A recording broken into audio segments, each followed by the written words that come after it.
काय रे, काय करतोय? सर कोटी बघितले, कोटी रुपये बघितले, कोट्याधीश बघितले, पण हे कोटी नेमकं आहे तरी काय, आणि ते पण गणितामध्ये. याचं म्हणणं आहे की सर कोट्याधीश लोक पाहिले, कोटी रुपये पाहिले, आणि गणिताची ही कोणती कोटी आहे? तुम्हाला सांगतो, गणितामध्ये ए पासून झेड पर्यंत कोणतंही अक्षर वापरायचं आणि त्याच्या डोक्यावर जर घात असेल आणि ते समीकरण रूपात लिहिलेलं असेल ना, त्याला बहुपदी म्हणतात. मग धनरो ऋणरो काही घेणं देणं नाही. आता याच्यात कोटी निवडायची ना तुम्हाला. तुम्हाला सांगतो, पहिल्या ग्रुपमध्ये कोण आहे बाळा? यम आणि यन. यमच्या डोक्यावर किती आहे? 4. यनच्या डोक्यावर किती आहे? 7. दोघांचा घात बेरीज किती झाली? 11.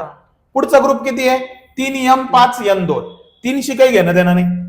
यमच्या डोक्यावर किती आहे? 5. यनच्या डोक्यावर किती आहे? 2. 5 आणि 2 किती झाले? 7. आता परत यम आणि यन. अरे बाबा, यमच्या डोक्यावर कोणीच नाही तर 1, यांच्या डोक्यावर कोणीच नाही तर 1. परत 1 + 1 यांची बेरीज किती झाली? 2. म्हणजे बेरजा आल्या 11, 7 आणि 2. मोठी बेरीज कोणती आहे? 11. झालं रे, उत्तर आलं. हीच बहुपदीची कोटी आहे. 11 म्हणजे येणार उत्तर 11. विद्यार्थी मित्रांनो, गणिताची भीती वाटत असेल आजच जॉईन करा आरंभ 1.0.